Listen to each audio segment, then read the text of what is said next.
Nous allons lire quelques textes que le Saint-Esprit nous a donnés. Nous allons parcourir quelques textes. Le premier, c'est dans le livre de Zacharie, chapitre 9, verset 9.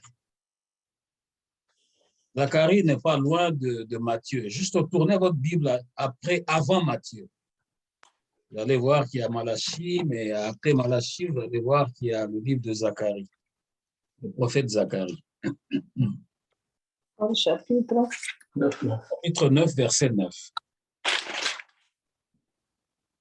Nous avons le livre de Zacharie, chapitre 9, verset 9. Je lis au nom de Jésus-Christ.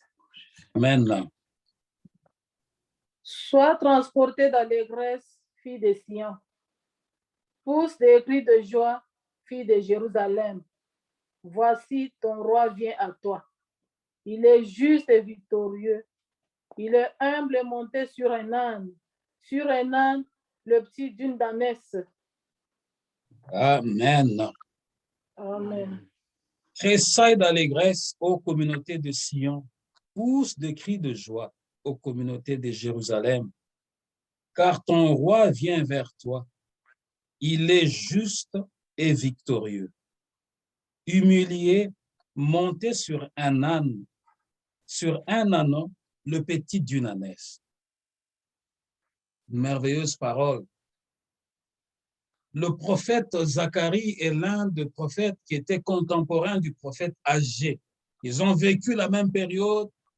Ils ont vécu la captivité de Babylone. Mais Dieu, lorsqu'il a appelé ce prophète, il était prêtre, serviteur de Dieu. Dieu lui a fait voir le jour du Seigneur. C'est ça le privilège qu'il a eu. Il a vu le jour de notre Seigneur Jésus-Christ. Mais cependant, lui, il était contemporain du prophète Agé. Il a eu à jouer un grand rôle en tant que prophète, comme Ésaïe, comme Jérémie, comme Ézéchiel aussi. Mais il a eu le privilège de voir le jour du Seigneur. Quel privilège! Vous savez, Dieu est tellement merveilleux que à chaque époque, il utilise des serviteurs et des servantes afin de révéler les choses qui vont venir dans les siècles futurs. Mais seulement, il faut être rempli du Saint-Esprit pour recevoir la parole de Dieu. Parce que c'est spirituellement parlant que les hommes ont annoncé la parole de Dieu, la pensée de Dieu, la volonté de Dieu.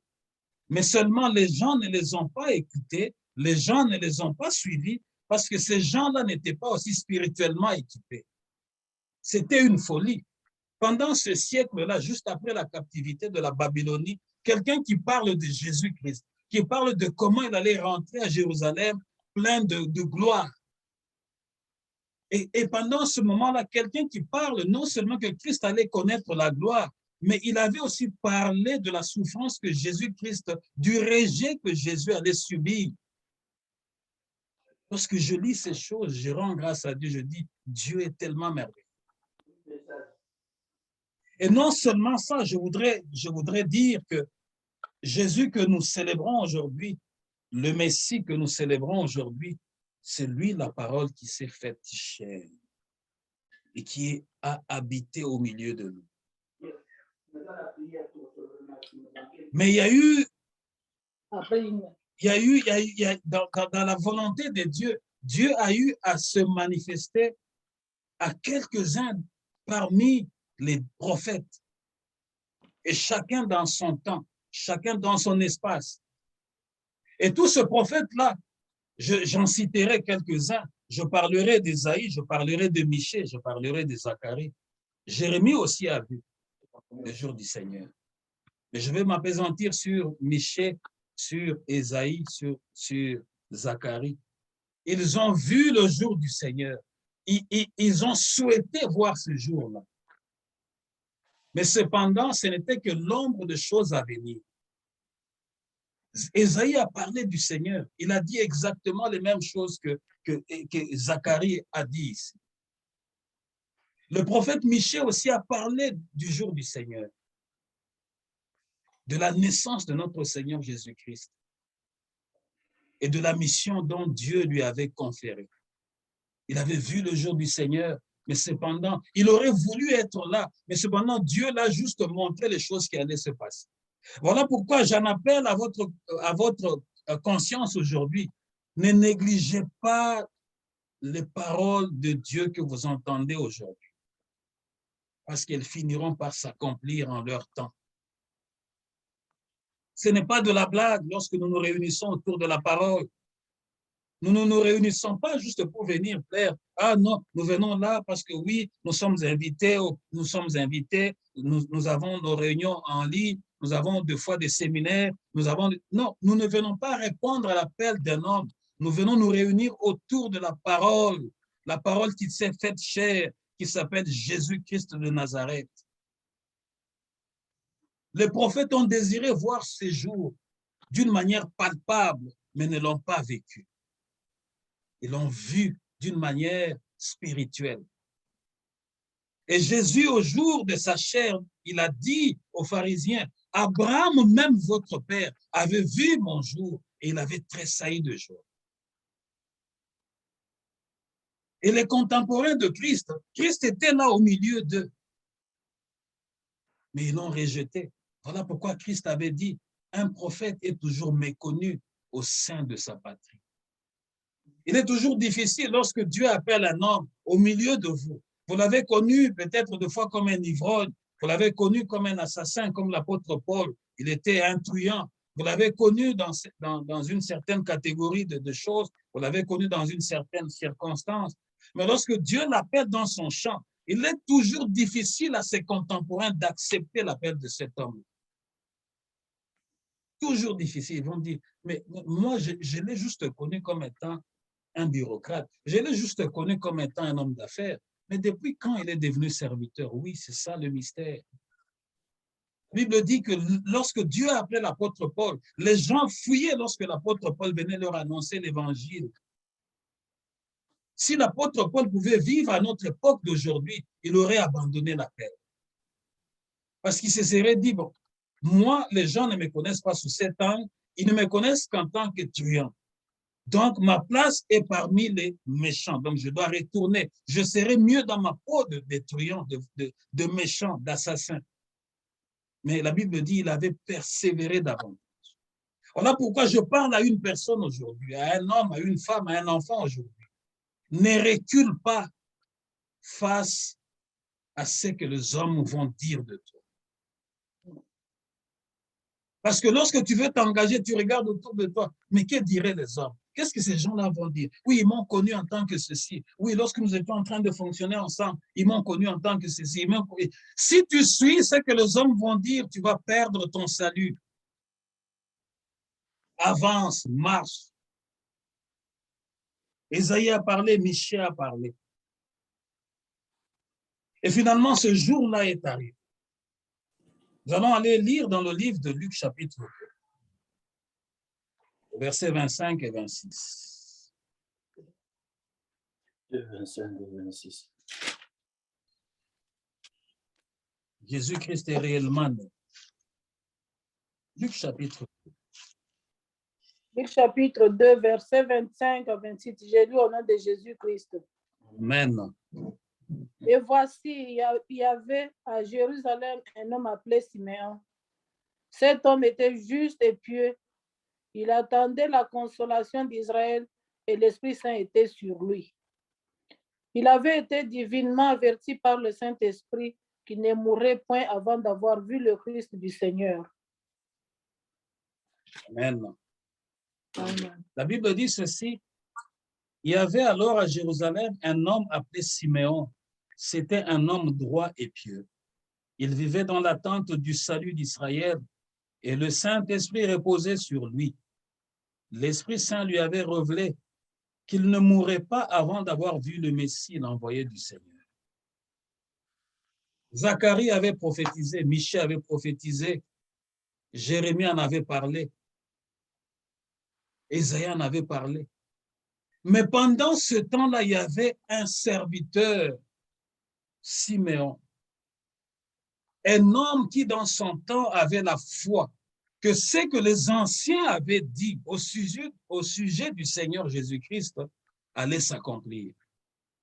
Et Dieu lui avait fait grâce d'une manière intime. Vous voyez, lorsque le Saint-Esprit te convainc, il ne va pas te convaincre publiquement, il va te convaincre dans ton intimité, de dire, de croire et d'accepter que ce que moi j'ai entendu du Seigneur, c'est vrai. Celui-là que je vois, c'est vraiment un serviteur de Dieu. Le Saint-Esprit va te convaincre d'une manière individuelle. Voilà pourquoi on dit le salut est individuel. Si pour plusieurs de notre temps, pour eux, le salut est collectif, moi je dis, je crains, parce que tu risques de perdre ta foi, parce que ton salut à toi est attaché à tes amis, ton salut est attaché à ton environnement, ton salut est attaché à ce que les hommes disent de toi. Peuple de Dieu, nous ne sommes que des envoyés du Seigneur pour vous avertir que ton salut est individuel. Tu as à l'entretenir personnellement. Celui qui met la main à la charrue et regarde en arrière n'est plus digne du Seigneur. C'est ce que la Bible dit. Siméon a été spirituellement averti par le Saint-Esprit qu'il ne mourrait pas, qu'il verrait le jour du Seigneur. L'Esprit Saint lui avait révélé qu'il ne mourrait pas avant d'avoir vu le Messie, l'envoyé du Seigneur.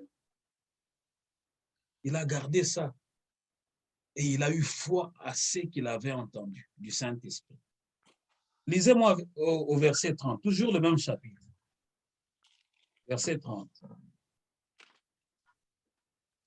Car mes yeux ont vu ton salut. Car mes yeux ont vu le Seigneur qui vient de toi. Le jour où Marie et Joseph ont amené Jésus-Christ dans le temple pour accomplir la loi de Moïse, Siméon était là. Vous savez, Dieu est le maître de temps et des circonstances. Il avait arrangé que son serviteur soit là. Et il a porté Jésus entre ses mains. Il a dit, maintenant mes yeux ont vu le salut d'Israël. C'est que le prophète avait désiré de tout leur cœur. Dieu m'a accordé le privilège, non seulement de voir, mais de toucher de mes propres mains. Allez-y lire de 34 à 35. Siméon les bénit et dit à Marie, sa mère, voici, cet enfant est destiné à amener la chute et le relèvement de plusieurs en Israël et à devenir un signe qui provoquera la contradiction. Et à toi-même, une épée te transpercera l'âme, afin que les pensées de beaucoup de cœurs soient dévoilées. Amen. Siméon les bénit et dit à Marie, sa mère, sache-le, cet enfant est destiné à être pour beaucoup en Israël une occasion de chute ou de relèvement. Il sera un signe qui suscitera la contradiction. Ainsi seront dévoilées les pensées cachées de bien de gens. Quant à toi, tu auras le cœur comme transpercé par une épée. Si c'est ta Bible, souligne le verset 35. Siméon dit à Marie, dit, ainsi seront dévoilées les pensées cachées de bien de gens. Quant à toi, tu auras le cœur comme transpercé par une épée. Vous savez, le dimanche de Rameaux, la fête qu'on célèbre ici, c'était à 6 jours avant l'arrestation de Jésus, avant la Pâque, donc avant la résurrection de Jésus-Christ. C'était à 6 jours à peine. C'est-à-dire que Jésus-Christ était déjà au terme de sa mission sur la terre. C'est ce que Siméon est en train d'annoncer ici, mais Jésus étant bébé entre ses mains, il dit à sa mère, il dit, quand ce jour-là arrivera, ton cœur sera transpercé comme une épée. C'est-à-dire que, le Saint-Esprit est merveilleux. Pendant que Siméon priait pour l'enfant Jésus, le Saint-Esprit avait fait voir à Siméon la fin de Jésus-Christ. Comment est-ce que le cœur de sa mère, Marie, qu'il a apporté au temple, allait être dans le chagrin? Comment, quand ce jour-là arrivera, quand Jésus sera crucifié, il sera en train d'agoniser à la croix, le cœur de sa mère sera complètement déchiré. Tout ça, c'est quoi? La force du Saint-Esprit. Peuple de Dieu, le Saint-Esprit, j'ai toujours dit à mon épouse que le Saint-Esprit ne peut pas se tromper. À chaque fois quand je partage avec elle, à chaque fois que nous recevons des messages, je dis, le Saint-Esprit ne peut jamais se tromper. Siméon, quand il disait ces choses, Marie, pour elle, c'était « Ah bon? Quoi? » Mais heureusement, la Bible dit que Marie retenait dans son cœur tout ce qu'on disait de son enfant. Là, c'était la joie parce qu'on amenait l'enfant pour le consacrer au Seigneur. Mais le Saint-Esprit révèle que le jour va venir où Marie, cette joie que tu as aujourd'hui, va se transformer en un chagrin. Ce jour-là, c'est après la fête de Rameau. C'est après la fête de Rameau qu'il y aura l'arrestation de notre Seigneur Jésus-Christ, qu'on va le fouetter. Il va subir les tortures et les humiliations. Vous voyez une mère en train de voir son enfant subir la torture. Tu es là en train de voir ton fils, ta fille, subir les tortures, subir les humiliations. Tu vois dans quel état ton cœur sera. Tu risques même de mourir avant que ton enfant puisse mourir. C'est ce que Siméon avait dit. Allons-y lire dans le livre de Marc. Marc chapitre 10, versets 32 à 34. Marc chapitre 10, versets 32 à 34. Chapitre 10.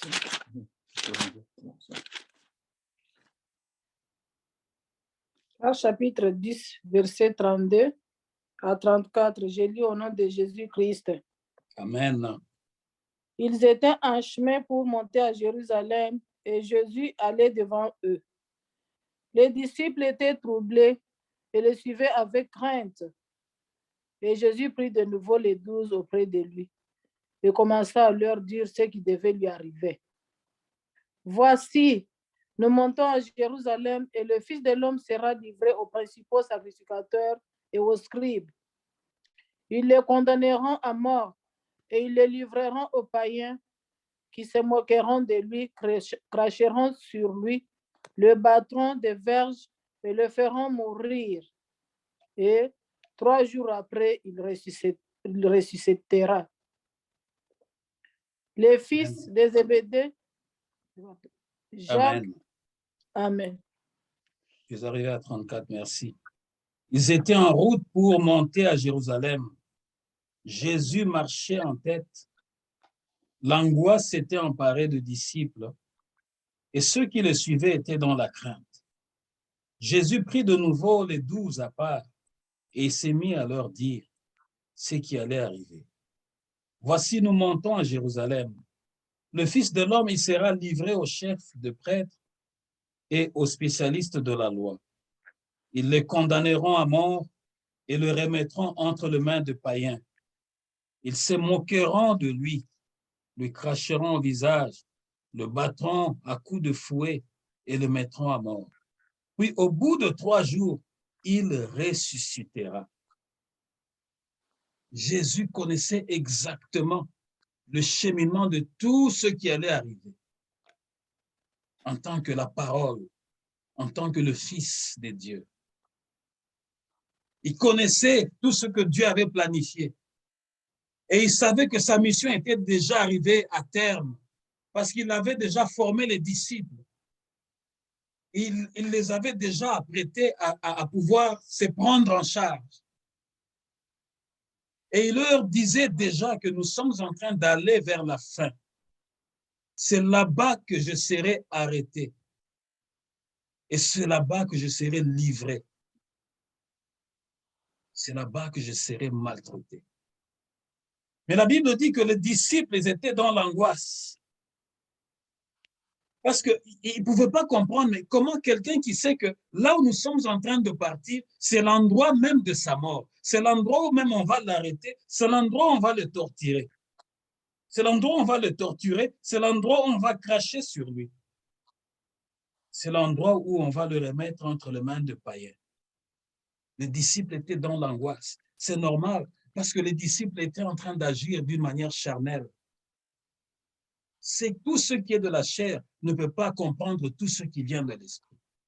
Tout ce qui est de la chair ne peut pas agir d'une manière spirituelle. Jésus était transporté par l'esprit et il était en train de prophétiser sur ce qui allait arriver dans quelques jours. Il était en train de les armer spirituellement, afin que quand ces choses allaient arriver, qu'ils puissent comprendre qu'il est réellement la parole.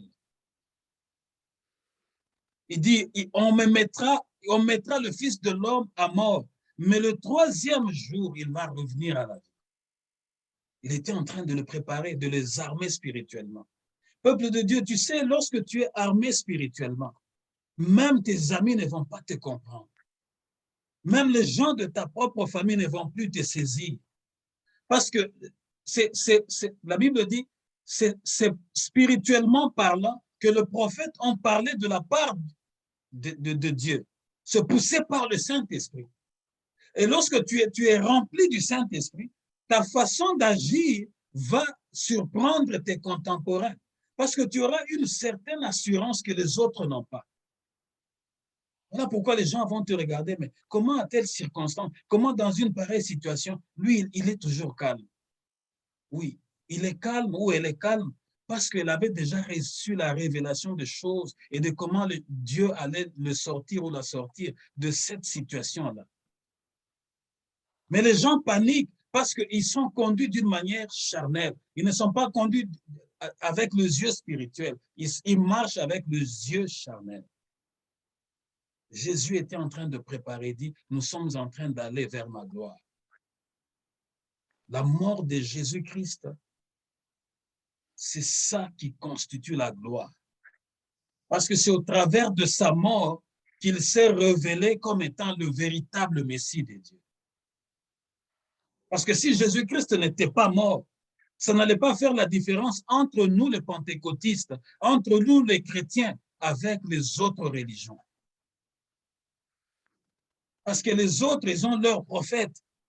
Mais à la seule différence, lorsque le jour de la mort de leur prophète était arrivé, c'était fini. Ils étaient désemparés. Mais le nôtre, il connaissait qu'il allait vers sa mort, mais il n'avait pas fui comme Mahomet qui avait fui. Et sa fuite est mentionnée dans le Coran comme étant égir. Il connaissait qu'il allait vers sa mort. Il est allé vers sa mort. Pourquoi? Parce que le temps était arrivé afin qu'il aille affronter cette situation, cette épreuve, pour nous donner la victoire. Afin que nous ne soyons plus, que nous n'ayons plus la peur de la mort. Parce que notre Seigneur, en qui nous avons placé notre espérance, a vaincu la mort. Voilà pourquoi nous, en tant qu'enfants de Dieu, nous regardons la mort différemment avec le païen. Pour nous, la mort n'est qu'un visa pour aller auprès de Dieu, pour aller dans la gloire du Père. Mais pour ceux qui ne connaissent pas la parole, pour ceux qui ne sont pas enfants de Dieu, la mort pour eux, c'est les ténèbres éternelles, c'est l'inconnu éternel. Jésus-Christ est venu nous donner cette assurance qu'il devrait affronter la mort, qu'après la mort, il devrait rentrer à la vie. Il est le seul qui a vaincu la mort. Nous allons lire le texte de Matthieu, chapitre 21, versets 1 à 10. Matthieu, chapitre 21, c'est là que nous avions tiré notre thème. Une seule parole suffit pour détacher le lien. Matthieu, chapitre 21, versets 1 à 10. Matthieu chapitre 21, versets 1 à 10. Je lis au nom de Jésus-Christ. Lorsqu'ils approchèrent de Jérusalem et qu'ils furent arrivés à Bethphagée, vers la montagne des Oliviers, Jésus envoya 2 disciples en leur disant, « Allez au village qui est devant vous. Vous trouverez aussitôt une ânesse attachée et un ânon avec elle. Détachez-les et amenez-les moi. Si quelqu'un vous dit quelque chose, vous répondrez, le Seigneur en a besoin. Et à l'instant, il les laissera aller. Or, ceci arriva afin que s'accomplisse ce qui avait été annoncé par le prophète. Dites à la fille de Sion, voici ton roi vient à toi, plein de douceur et monté sur un âne, sur un anneau le petit d'une ânesse. Les disciples allèrent et firent ce que Jésus leur avait ordonné. Ils amenèrent l'ânesse et l'anneau, mirent sur eux leurs vêtements et le firent asseoir dessus. La plupart des gens de la foule entendirent leurs vêtements sur les chemins, et étendirent leurs vêtements sur les chemins. D'autres coupèrent des branches d'arbres et enjonchèrent la route. Ceux qui précédaient et ceux qui suivaient Jésus criaient, Hosanna au fils de David. Béni soit celui qui vient au nom du Seigneur. Hosanna dans les lieux très hauts. Lorsqu'il entra dans Jérusalem, toute la ville fut émue et l'on disait, qui est celui-ci? Amen. Amen. Allez-y jusqu'au verset 11. La foule répondait, c'est Jésus le prophète de Nazareth en Galilée. Amen. Merci, maman, pour la lecture. En approchant de Jérusalem, ils arrivèrent près du village de Bethphagée sur le mont des Oliviers. Jésus envoya 2 de ses disciples en leur disant, « Allez dans le village qui se trouve là devant vous. Dès que vous y serez, vous trouverez une ânesse attachée et près d'elle son petit. Détachez-le et amenez-le-moi. Allez dans le village qui se trouve là devant vous. Dès que vous y serez, vous trouverez une ânesse attachée et près d'elle son petit. Détachez-le et amenez-le-moi. » Verset 3. Si quelqu'un vous fait une observation, vous n'aurez qu'à lui dire, le Seigneur en a besoin et on vous le laissera prendre immédiatement. Je m'arrête d'abord là. Une seule parole, c'est ça notre thème, suffit pour détacher de liens. La Bible déclare qu'ils étaient dans ce village de Bethphagée, sur le mont des Oliviers. Parlant de mont des Oliviers, vous devrez savoir que le mont des Oliviers signifie, c'est le symbole de la paix et de la bénédiction sur la terre. Et lorsque la Bible parle de mont des Oliviers, notre Seigneur Christ, lorsqu'il reviendra sur la terre pour la seconde fois, c'est sur le mont des Oliviers qu'il posera ses pieds. Le mont des Oliviers signifie le symbole de la paix et de la bénédiction sur la terre. Christ envoie 2 de ses disciples vers le village qui était devant. Il dit, lorsque vous allez y entrer, vous trouverez une ânesse attachée et près d'elle son petit. Détachez-le et amenez-le-moi. Si quelqu'un vous fait une observation, vous n'aurez qu'à lui dire, le Seigneur en a besoin et on vous le laissera prendre immédiatement. C'est-à-dire que Jésus-Christ ici était en train d'agir sous l'atmosphère prophétique. Il était ici en train d'intervenir sous une atmosphère prophétique. Il dit, partez au village qui est devant nous. Vous y trouverez une ânesse et son petit attachés. Détachez-le et ramenez cette ânesse et son petit auprès de moi. Mais dans cette prophétie, Christ savait déjà le comportement, le genre de comportement, la nature des gens de ce village-là. Il savait que c'était des gens qui étaient de nature opposante, c'est-à-dire des gens qui résistaient à tout. Mais pourquoi il pouvait le savoir? Parce qu'il était 100% Dieu.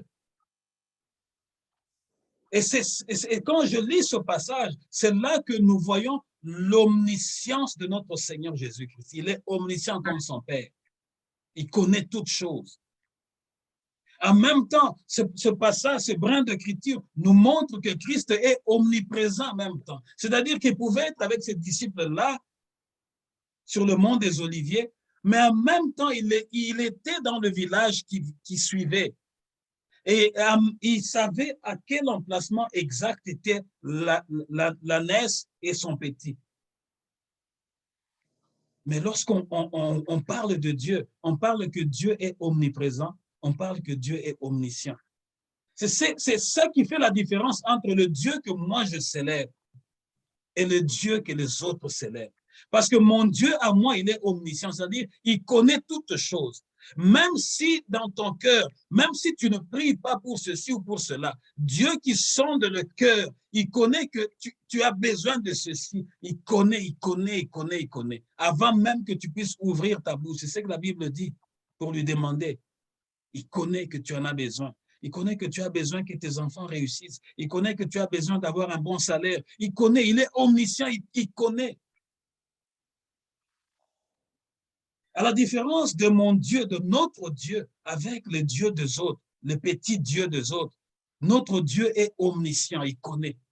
Mais le diable n'est pas omniscient. Le diable ne connaît pas tout. Le diable ne connaît que ce que toi tu lui donnes. Voilà pourquoi j'ai toujours interpellé et dit aux gens, faites attention aux paroles qui sortent de ta bouche. Parce que le diable ne contrôle pas tout, il ne connaît pas tout. À la différence de notre Seigneur, qui est Dieu, qui est la nature de son Père, voilà pourquoi il pouvait dire à ses disciples, je suis dans le Père et le Père est en moi. C'est ça la grandeur de Jésus-Christ. Il est Dieu en même temps. Il est la parole. Voilà pourquoi lorsqu'on parle de lui comme étant la parole, c'est la parole avec paix. L'apôtre Jean dit, au commencement était la parole et la parole était avec Dieu. La parole était avec Dieu. Tout a été créé par lui et pour lui. Et cette parole-là, c'est qui? Ce Christ. Il était avant toute chose. Que tu lises dans le livre de Proverbes, que tu lises dans le livre de Genèse, tu vois qu'il était là aux côtés de son Père lorsque Dieu était en train de former toutes choses. Voilà pourquoi lorsque Dieu avait appelé à l'existence de choses, la Bible dit Dieu appelait à l'existence. Il utilisait la parole pour matérialiser sa volonté. Mais la Bible dit que lorsque Dieu arriva maintenant pour façonner l'homme, il dit faisons l'homme. Ceux qui connaissent la conjugaison ne peuvent pas me contredire. Faisons l'homme. C'est le temps présent. Et c'est au pluriel.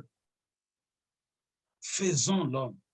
Dieu pouvait dire, je fais l'homme. C'est-à-dire que Dieu n'était pas seul pendant qu'il faisait l'homme. Jésus était là.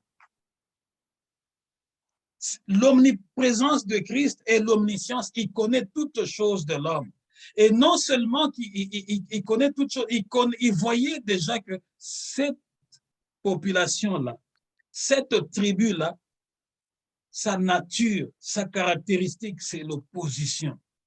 Quand tu viens vers cette tribu-là, voilà pourquoi vous voyez dans nos coutumes ou bien dans la vie actuelle, quand tu veux épouser telle ou telle tribu, les gens vont te dire, ah, tu vas à cette tribu-là, sa caractéristique, c'est ça, ça, ça. Ce sont des gens qui parlent beaucoup. Ah, cette tribu-là, ce sont des gens sans de voleurs. Cette tribu-là, ce sont des méchants. Cette tribu-là, Christ connaissait que le peuple de ce village-là, c'était des gens qui étaient toujours en opposition, même pour rien. Mais il fallait qu'il utilise sa grandeur. Il fallait qu'il précède. Il avait envoyé la parole devant ses serviteurs. Il avait envoyé sa parole. C'est-à-dire que les serviteurs, pendant qu'ils y allaient, ils ne partaient pas seuls. La parole partait avec eux au même moment. C'est tout à fait ça la différence. Tu sais, lorsque tu marches seul et lorsque tu marches avec la parole, il y aura toujours la différence. Parce que l'homme qui marche seul, il fera les choses en forçant la nature. Mais l'homme qui marche avec la parole, ça arrivera comme c'est arrivé à ses disciples ici. Parce qu'ils ne marchaient pas de leur propre chef, mais ils marchaient avec la parole. Et la parole les avait déjà précédés à la destination. Voilà pourquoi il dit ceci au verset 4, il dit, au verset 3, si quelqu'un vous fait une observation, vous n'aurez qu'à lui dire, le Seigneur en a besoin. Et on vous le laissera prendre immédiatement. Vous savez, lorsque tu marches avec Jésus, il y aura l'opposition. Mais la parole vaincra toujours l'opposition. Amen. Une seule parole suffit pour te détacher de liens et te faire entrer dans ta destinée. Tout cela arriva pour que se réalise la prédiction du prophète. Dites à la communauté de Sion, voici ton roi qui vient à toi, humble, il vient monter sur une ânesse et sur un ânon, le petit d'une bête de somme. Vous voyez cette portion de l'écriture ici, au verset 5. Ésaïe a dit ça, Zacharie aussi a parlé de ça. Tout cela devrait arriver comme a dit la prédiction du prophète. Pour se réaliser ce que le prophète avait dit. Dites à la communauté de Sion, voici ton roi qui vient à toi. Humble, il vient sur une ânesse, sur un ânon, le petit d'une bête de somme. C'est là que j'aime la parole de Dieu. Toutes les prophéties convergent. Dieu n'est pas un homme pour mentir. Les prophètes, en leur temps, ils avaient déjà dit ça. Et lorsque Jésus-Christ est venu au jour de sa chair, Siméon l'a transporté, il l'a béni et il a prédit sur sa mort. Toutes les prophéties de tous ceux qui ont précédé Jésus-Christ ont convergé. C'est ça la force du Dieu que nous servons. Amen. Toute la parole de Dieu finira par s'accomplir pour ta vie. À moins que tu n'abandonnes. Parce que tout ce que les prophètes avaient dit, aujourd'hui, là, quand nous lisons ce passage, venait de se réaliser. À leur époque, quand on parlait de ces choses, c'était comme un mirage, c'était un mystère. Mais maintenant, là, ça s'est concrétisé. C'était du concret. La Bible dit ceci, les disciples partirent donc et suivirent les instructions de Jésus. Là, je voudrais appeler votre attention pour que vous puissiez comprendre. Une chose est d'écouter la parole de Dieu, mais une autre chose est de suivre les instructions. La plupart du temps, nous venons remplir les assemblées qui ont 10 000 personnes, qui ont 20 000, qui ont 30 000, soit par fanatisme, soit c'est l'église de mon père, c'est l'église de ma mère, mais nous y allons tout simplement par décoration. Mais nous n'appliquons pas les instructions de celui qui vit, qui s'appelle la parole. Voilà pourquoi tu vas voir quelqu'un déserter d'une assemblée à une autre à la recherche d'une solution. Peut-être que ce n'est pas le serviteur qui est le problème. Peut-être c'est toi-même. Parce que tu ne suis pas les instructions. Même quand tu pars à la consultation rencontrer un médecin, il va te prescrire une ordonnance. Mais si tu ne suis pas les instructions de l'ordonnance, ta maladie va perdurer. Ils avaient reçu la parole, ils ont marché en suivant l'instruction de la parole. La Bible dit ceci, au verset 7. Ils amenèrent l'ânesse et son petit et posèrent sur eux leur manteau, et Jésus s'assit dessus. Une grande foule de gens étendirent leurs manteaux sur le chemin, d'autres coupèrent de branches aux arbres et enjonchèrent le chemin. Je voudrais dire à quelqu'un aujourd'hui que ta destinée n'est pas comme la destinée de tout le monde. Amen. Est-ce que quelqu'un m'entend aujourd'hui? Amen. Ta destinée à toi n'est pas comme la destinée de tout le monde. Tu n'es pas destiné à subir ce que les autres ont subi dans ta famille. Tu n'es pas destiné à subir ce que ta communauté a subi. Tu n'es pas destiné à subir les humiliations de ton entourage, de ta famille, de ta maison, de ta province, de tes origines. Tu as ta destinée. Une seule parole aujourd'hui. Lorsque nous ferons la prière d'aujourd'hui, une seule parole. Quand je parle de la parole, c'est Jésus-Christ lui-même. Suffira pour te sortir de là où tu étais il y a quelques instants, pour te faire entrer dans ta destinée. Et lorsque je prophétise maintenant sur toi, je suis en train de dire ceci. Une seule parole aujourd'hui va suffire pour changer ta vie, te faire sortir de là où tu étais il y a quelques instants pour te faire entrer dans ta véritable destinée. Tu n'as pas été destiné à subir les humiliations, mais tu as été destiné à subir la gloire. La Bible déclare ceci. Les disciples ont observé les instructions, ils ont ramené l'ânesse et l'ânon. Le propriétaire n'a pas résisté. Les théologiens, lorsqu'on parle de ce passage, les théologiens disent ceci. Pourquoi l'ânesse, donc la mère de l'ânon, pourquoi ne pas seulement prendre l'ânon seul, mais prendre et le petit et la maman? Les théologiens disent ceci. L'ânesse et l'ânon, l'ânesse, l'âne devrait accompagner son petit afin que son petit ne se rébelle pas, afin que son petit soit en confiance. Et regarde, quand tu amènes ton enfant à la garderie le premier jour, deux fois les parents ne partent pas.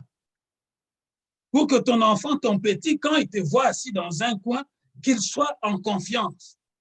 C'est ce que les théologiens disent. C'est-à-dire que la maman ânesse qui accompagnait l'ânon, le petit, quand il voyait sa maman, le petit était en confiance. La Bible dit ceci. Ils amenèrent l'ânesse et son petit et posèrent sur eux leur manteau, et Jésus s'assit dessus. Jésus s'assit sur l'ânon. Et lorsque Jésus s'assit sur l'ânon, une grande foule de gens étendirent leurs manteaux sur le chemin. D'autres coupèrent de branches aux arbres et enjonchèrent le chemin. Et toute la foule de la tête à la fin du cortège criait « Hosanna au fils de David ». Je m'arrête là. Qu'est-ce que ça signifie Hosanna? Hosanna, c'est un mot qui est tiré du hébreu. C'est un terme hébreu qui signifie « accorde le salut ». Hosanna vient de l'hébreu. Mais la transcription de l'hébreu veut tout simplement dire accorde le salut. Or, qui est capable de t'accorder à toi et à moi le salut si ce n'est que le Messie de Dieu, l'envoyé de Dieu?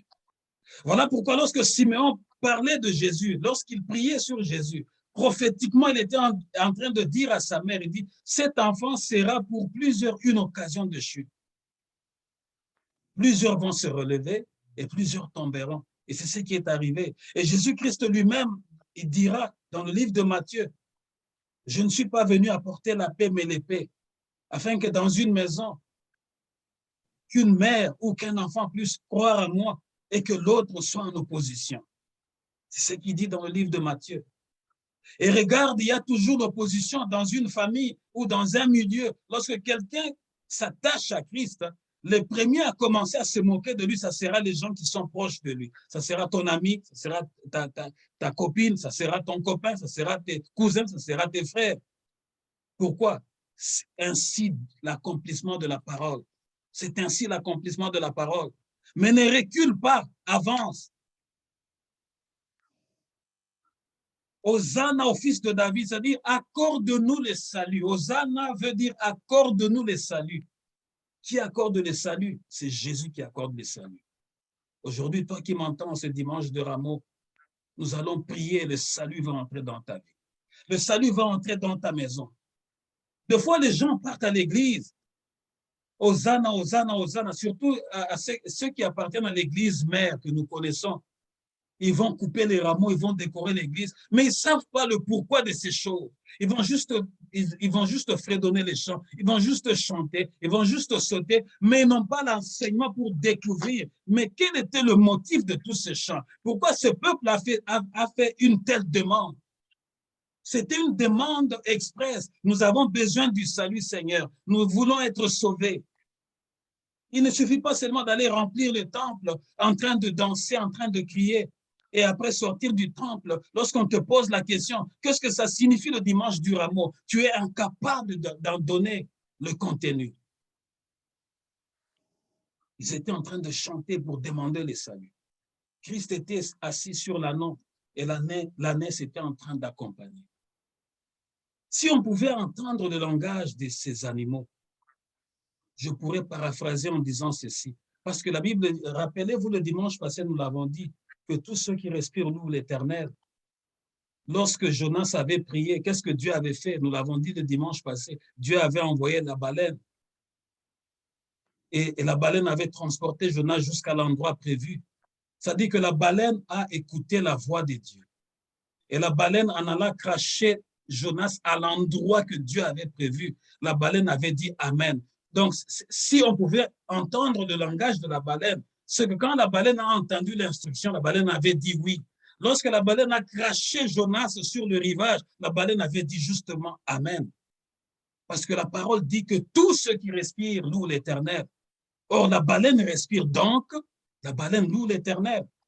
L'âne et l'ânesse respirent, donc l'âne et l'ânesse louent l'Éternel. Mais sauf qu'ils ont un langage que toi et moi, nous ne pouvons pas comprendre. Mais moi, en lisant ces choses, je me suis dit, mais si l'âne parlait à l'âneau, qu'est-ce qu'il se disait en ce moment-là?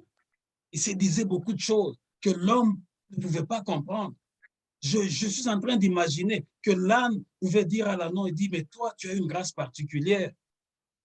Moi, ta maman, à notre époque, nous ne servions qu'à aller puiser de l'eau, apporter de lourdes charges et on nous fouettait dessus. On nous amenait dans des travaux durs de champ. On était fatigués, mais personne ne se souciait de nous. Mais regarde-toi, tu transportes ton Créateur.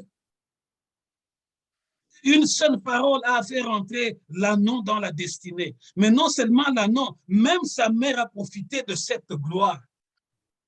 Tu sais que je t'ai dit, une seule parole suffit pour te faire rentrer dans ta destinée. Et ceux qui seront autour de toi en ce moment-là rentreront dans cette gloire. Si je pourrais paraphraser en disant, dans le monde d'aujourd'hui où nous sommes, il n'y a que 2 palais qui ont une gloire extrême, la Maison Blanche et le Buckingham Palace où habite la reine. Mais supposez qu'un jour, que Joe Biden te prenne à la main et dit, je t'amène à la Maison Blanche. Vous voyez toute la gloire qu'il y a dans la Maison Blanche. Lorsque Joe Biden te tient par la main, c'est-à-dire que sur le tapis rouge, là, les militaires, les commandos, les rangers qui sont là-bas, toute la sécurité au top du monde, lorsqu'ils sont en train de lui rendre les honneurs, tu bénéficies de ces honneurs-là, non pas à cause de ton mérite, mais à cause du faveur que tu as reçu parce que Joe Biden te tient la main. C'est ce que l'ânon a bénéficié. L'ânon est entré dans la gloire. Voilà pourquoi je pouvais, en réfléchissant, j'étais en train de me dire, mais lorsqu'il s'est parlé, et la maman Agnès et l'ânon, la maman pouvait dire, mais toi, tu as un privilège que nous autres, nous n'avions pas eu. À notre époque, c'était seulement, on nous chargeait les eaux, on allait au champ, on nous fouettait. Mais regarde-toi, on étend les manteaux sous tes pieds. C'est-à-dire que la gloire de l'ânon a fait participer aussi l'ânesse en même temps. Regardez, il y a 3 ans passés, lorsque la France a eu la Coupe du Monde, tout le monde connaît, surtout nous qui avons des enfants qui jouent au football, tout le monde connaît un joueur brillant qu'on appelle Mbappé, qui n'a que 22 ans à peine ou 21 ans. Un Camerounais d'origine. Mais c'est lui qui a fait la différence pour que la France arrive là où elle est. Mais son père aurait voulu qu'il joue dans leur pays. Dans leur pays, on n'avait pas accordé beaucoup d'attention à cet enfant-là. Mais regarde ce jour-là, lorsque la France était au Panthéon, lorsque la France était en train de jubiler la Coupe du Monde,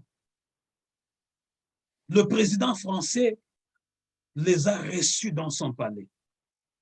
Mais je revois encore cette image. Et lorsqu'il les a reçus, il les a reçus avec leur famille. Lorsque j'ai vu Mbappé descendre, il n'est pas descendu seul, il est descendu avec son père. J'ai vu que c'est comme si la gloire que ressentait son père était même plus grande que Mbappé lui-même, l'auteur de la victoire.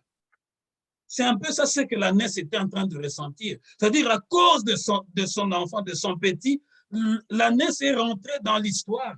C'est un peu comme le père de Mbappé, il avait toutes les dents dehors. Il ne pouvait jamais s'imaginer d'approcher, ne fût-ce que pour mettre un pas à l'intérieur de l'Élysée. Mais à cause de son fils, il est entré à l'Élysée. Je suis en train de donner tous ces exemples pour vous faire comprendre que une seule parole suffit pour changer ta destinée. Et lorsque ta destinée va changer, tout celui qui sera à côté de toi va rayonner, non pas à cause de lui, mais à cause de la grâce que toi tu as reçue. L'ânesse était en train de jubiler, on acclamait. C'était à cause de la grâce que l'ânon a reçue. Et tout cela à cause de quoi? Une seule parole.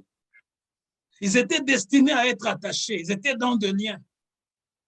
Leur place était fil au cou, restez là jusqu'à ce qu'on vous amène au champ ou on vous amène transporter de lourdes charges. Est-ce que je suis en train de parler à quelqu'un aujourd'hui? Il y a des gens qui ont été destinés à échouer, à ne pas voir la lumière du jour. Or, Christ est la lumière du jour. À subir les tortures morales. Tu vois la joie seulement auprès des autres.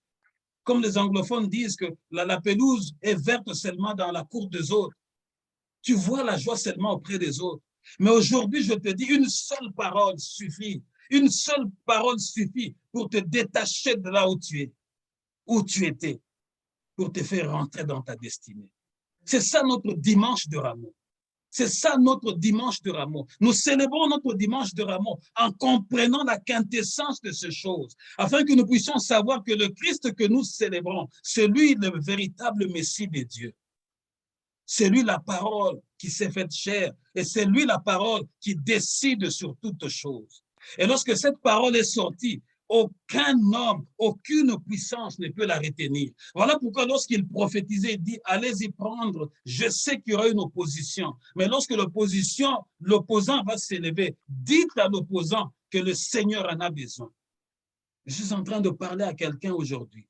Faites attention avec celui qui marche avec la parole de Dieu. Faites attention à celui que Dieu a donné un mandat. Parce que toi, tu vas t'élever, tu crois que tu t'élèves devant un homme. Or, tu t'élèves devant celui qui s'appelle la parole. Or, celui qui s'élève devant celui qui s'appelle la parole a déjà signé son arrêt de mort. Voilà pourquoi lorsque Christ a rencontré Saül sur le chemin de Damas, Saül, malgré son orgueil en tant qu'étruant, Christ lui a dit ceci, tu ne peux pas réjamber contre les aiguillons. C'est-à-dire que tu ne peux pas résister devant la parole. Est-ce que je parle à quelqu'un aujourd'hui? Faites attention à celui qui porte la parole, à celui qui marche avec la parole. De peur de perdre ta vie, de perdre ton salut, de perdre tes privilèges. Est-ce que je parle à quelqu'un aujourd'hui? Celui qui s'appelle la parole, celui qui a la clé de toutes choses. Et celui que nous célébrons aujourd'hui. La Bible déclare ceci, quand Jésus entra dans Jérusalem, toute la ville fut en émoi, partout on demandait qui est-ce? Et la foule qui l'accompagnait répondait, c'est Jésus le prophète de Nazareth en Galilée. Oui, ils avaient vu le prophète. Aujourd'hui, nous célébrons Jésus le Messie, mais nous célébrons aussi Jésus qui fait partie de la garnison de prophètes. En un temps, il pouvait guérir le malade. En un autre temps, il pouvait enseigner. Mais dans certaines circonstances, il pouvait prophétiser aussi. C'est Jésus le prophète. C'est Jésus l'élu de Dieu que nous venons célébrer aujourd'hui en ce dimanche de Rameau. Une seule parole va changer ta destinée aujourd'hui. Tu ne seras pas celle qu'on avait destinée à rester toujours dans la solitude remplie de hurlements, dans la solitude remplie de la honte. Tu ne seras pas celui qui va toujours transporter les jougs, mais la parole va venir te détacher de liens. Parce que la parole a besoin de toi. Est-ce que je parle à quelqu'un aujourd'hui? La parole a besoin de toi. Tu as longtemps douté pour servir ton Dieu. Tu as longtemps douté à participer, à donner ton énergie, à donner ton corps aux choses de Dieu. Mais laisse-moi te dire, la parole est venue vers toi aujourd'hui. Et la parole a besoin de toi. Inclinons nos têtes dans la prière.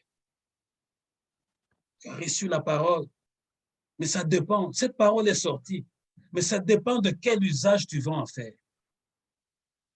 La Bible déclare, aujourd'hui, si vous entendez sa voix, n'endurcissez pas vos cœurs. Je ne viendrai jamais te forcer dans ta maison pour pouvoir te soumettre à la parole et être réellement une disciple de Jésus ou un disciple. Mais c'est à toi d'en faire usage. Incline ta tête et remercie Dieu là où tu es, parce que ta destinée est en train de changer en ce moment précis, en ce dimanche de Rameau. Incline ta tête dans la prière. Seigneur Dieu, nous te rendons grâce. Te célébrons, nous publions tes louanges. Te disons grand merci parce que tu nous as parlé. Tu nous as parlé en ce dimanche de Rameau. Tu nous as rencontrés aujourd'hui, Seigneur notre Dieu. Plusieurs, Seigneur notre Dieu, avec leurs problèmes, plusieurs avec leurs préoccupations. Mais nous savons que tu es la parole. Tu es la parole.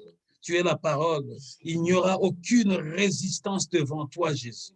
Il n'y aura aucune résistance, Seigneur, parce que tu domines sur tout et tu soumets tout devant ton passage. Je prie, Seigneur notre Dieu, aujourd'hui, afin que nos corps soient totalement éternels et uniquement soumis à ta volonté. Oh Jésus, L'anneau est entré dans la gloire. L'ânesse est entrée dans la gloire. Seigneur, c'est parce que tu avais envoyé ta parole. Ta parole les a détachés de là où ils étaient. Ils étaient dans le lien, Seigneur, destinés à subir, Seigneur, notre Dieu, les travaux forcés, destinés à subir les humiliations, Seigneur, destinés à subir l'ingratitude des hommes. Mais cependant, ce jour-là, lorsque tu as adressé ta parole, tu les as retirés de là, Seigneur, et leur destin avait changé. Je prie, Seigneur notre Dieu, pour que le destin de quelqu'un change aujourd'hui. Je prie pour qu'une âme soit touchée aujourd'hui. Je prie pour que le destin de quelqu'un change aujourd'hui. Je prie pour qu'une âme soit visitée aujourd'hui. Je prie pour qu'une âme soit éternelle, totalement lavée aujourd'hui. De la honte, que quelqu'un soit déchargé aujourd'hui de son fardeau, afin qu'il vive une vie de plénitude, qu'elle vive, Seigneur notre Dieu, c'est dont tu l'as prédestiné. Je prie, Seigneur notre Dieu, afin que les choses ne soient plus les mêmes.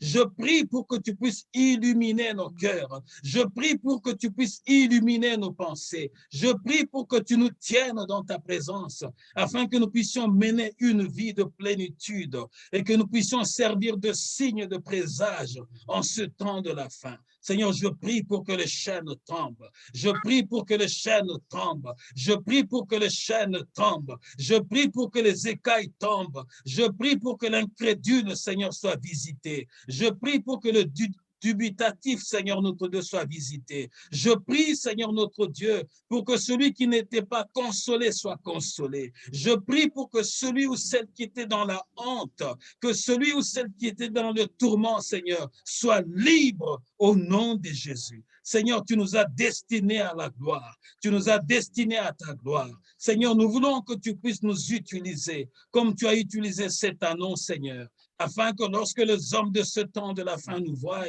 qu'ils puissent se dire Hosanna au plus haut des cieux, Hosanna au plus haut des cieux, Hosanna au fils de David. Seigneur, que ceux qui nous regardent, Seigneur, puissent témoigner que tu es fidèle, que tu es fidèle. Seigneur, tu t'appelles fidèle, tu t'appelles aussi véritable. Accomplis ta volonté, accomplis ta volonté en ce jour de grâce, accomplis ta volonté, afin que nos vies de faiblesse, Jésus, deviennent de vies fortes, Seigneur, afin que nos vies qui n'étaient pas, Seigneur notre Dieu, nos vies qui étaient informes et vides, deviennent de vies de témoignage.